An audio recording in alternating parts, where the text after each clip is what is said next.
tema seragam dari sinode tadi ini yaitu datanglah ya roh pembaharu dan pemersatu. Bapak Ibu saudara-saudara, sidang perayaan hari Pentakosta yang terkasih, 10 hari yang lalu kita memperingati peristiwa penting dalam sejarah gereja, yaitu kenaikan Tuhan Yesus ke tahtanya kembali dalam kemuliaan surgawi. Dan hari ini janji yang diucapkannya sebelum naik ke surga kini digenapi, yaitu pencurahan Roh Kudus. Kata pencurahan diandaikan roh itu bagai air yang tercurah, yang mampu menembusi dan membasahi benda-benda yang tercurah oleh air itu. Maka wa ilalang jelas dia lain kain ditosak tadi, ini itu kain bisa basah, menunjukkan bahwa air itu berpengaruh kehadirannya. Demikian Roh Kudus dapat menembusi dan mempengaruhi bagi orang yang dipenuhi dan dipimpin oleh Roh Kudus. Saudara-saudara yang terkasih, nubuatan pencurahan Roh Kudus sudah dikumandangkan Nabi Yesaya ribuan tahun silam sebelum hari Pentakosta yang kita rayakan hari ini.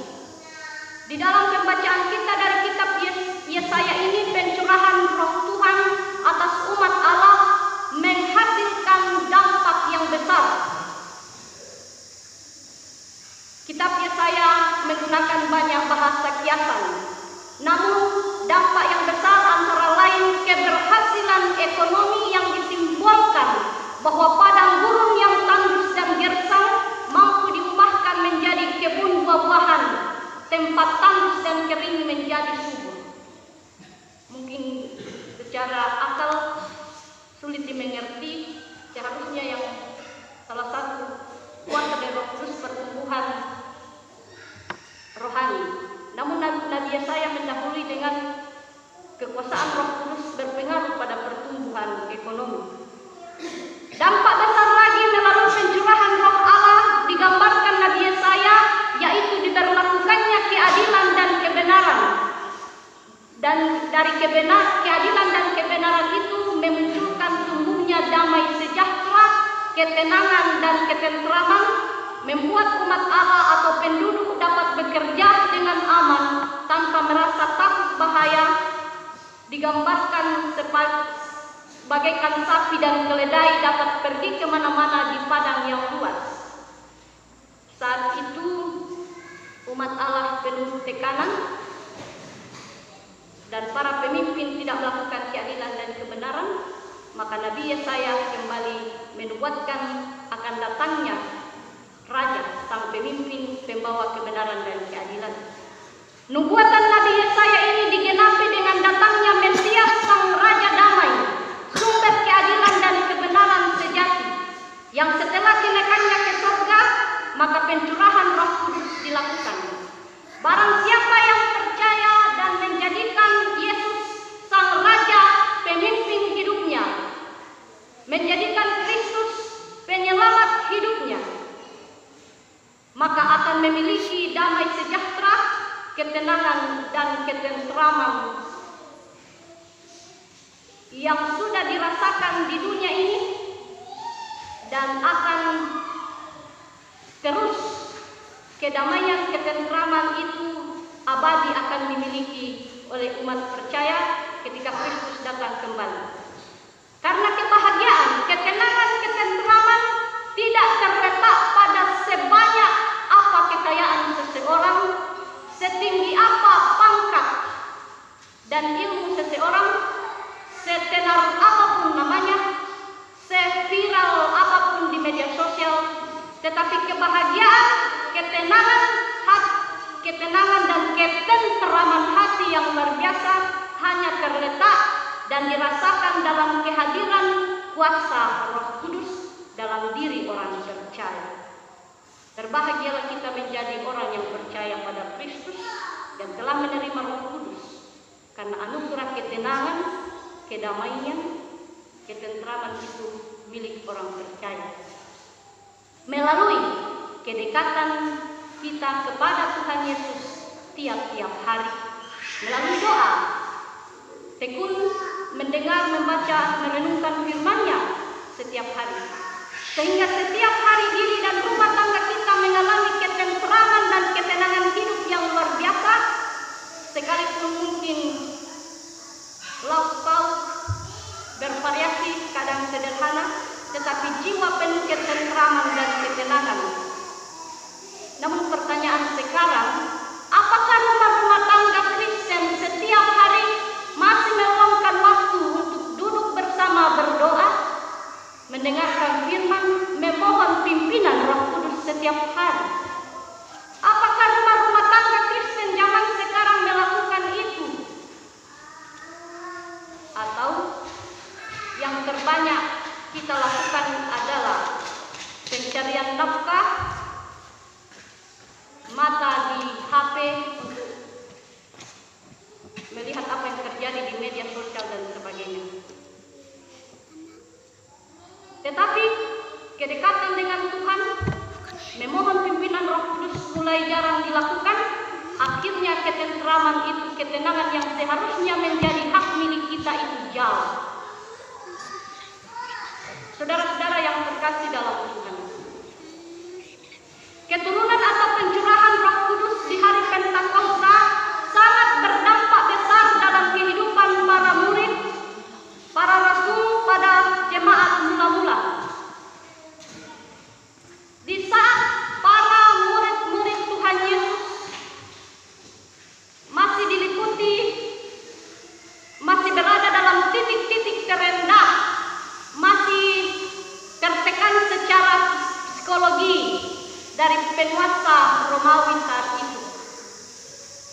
Para murid Kristus jemaat mula-mula, khususnya para rasul itu, masih memiliki titik terendah, yaitu terkucil secara sosial, dianggap penyebar ajaran baru yang tidak biasa di lingkungan sosial Yahudi. Saat itu para murid masih berada di titik terendah dalam bidang ekonomi karena meninggalkan aktivitas menjala ikan, dan mereka pun berada pada titik terendah karena pengetahuan mereka kurang. Mereka kelas penjaga ikan atau pengetahuan terbatas. Di saat titik-titik terendah dalam kehidupan para rasul, para murid Tuhan saat itu, jemaat awal, di saat titik-titik terendah kehidupan itulah Roh Kudus dicurahkan bagi mereka yang membawa dampak pembaharuan dalam hidup para murid di kala itu. Antara lain, segala ketakutan lenyap diganti dengan keberanian dan semangat yang menyala-nyala untuk menyebarkan berita Injil kebangkitan Kristus dan perbuatan-perbuatan besar Allah yang sudah terjadi di bangsanya. Dari ketidakfasihan berbicara, kurangnya pengetahuan berkata-kata, melalui keturunan Roh Kudus mereka dikaruniai mampu berbahasa asing. Dan dari titik terendah secara sosial, pengucilan secara sosial kini berubah dengan banyaknya orang yang menerima ajaran mereka dan memberi diri untuk dibaptis, kira-kira 3.000 jiwa. Itu pengaruh setelah turunnya Roh Kudus. Dan dari titik terendah dari sisi ekonomi, kemudian mereka berkelimpahan, makan setiap kali mereka berkumpul bersekutu secara bergilir di rumah-rumah mereka, mereka makan bersama dengan gembira dan dengan tulus hati memuji-muji Tuhan. Mereka disukai semua orang. Itulah dampak luar biasa setelah pencurahan Roh Kudus atas para murid dan atas jemaat mula-mula. Dan tentu juga dampak pengaruh Roh Kudus yang pernah tercurah yang kita peringati hari ini juga terus berlaku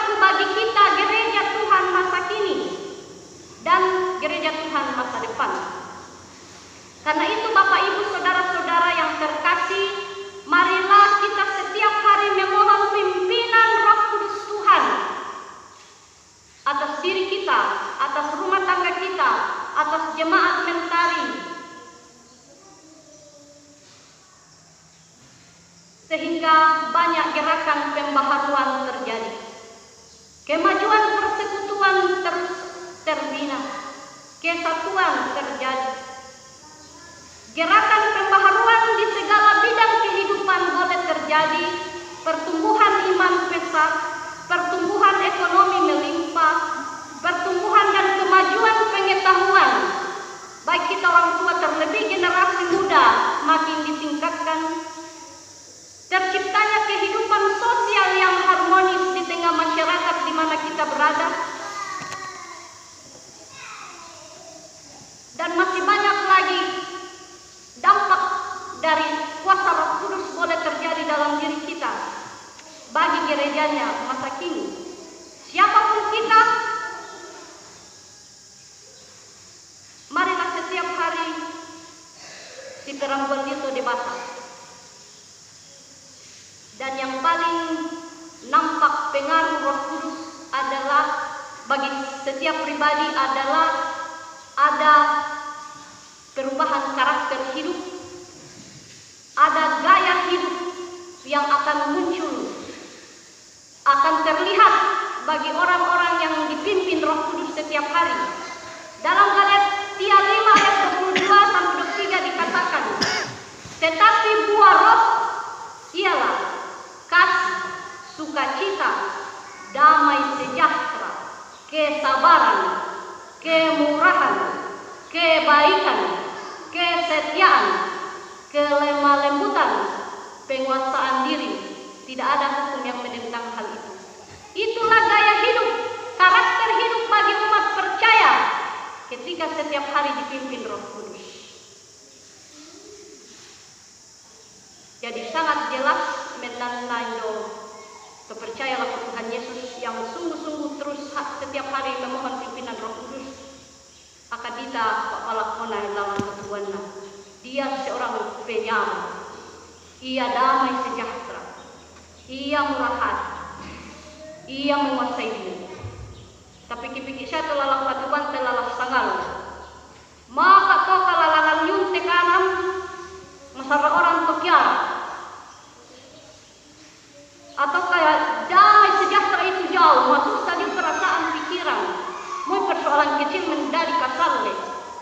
Tapi kipikik gaya tak ada maksam bajang. Tak ada belum pernah bawa serol lo demo. Tanpa aku orang akarang aku kilai yang lo demo si perempuan di bata. Di saat saudara berada di titik-titik terendah dalam hidup saudara, segera datang pada Tuhan. Kamu siap di bata. Saya pernah mama sero. Akakali koran ini mak kuasa. Saya tamu pengaruh katuang karena detik kita amatanam keluarga mak akabar. Di saat saudara memohon pimpinan Roh Kudus, di saat itu kuasa Tuhan dampaknya akan dialami oleh pribadi keluarga. Seberat apapun yang kita gumuli, dengan kuasa Roh Kudus hadir kita diberi ketenangan, kita diberi jalan keluar.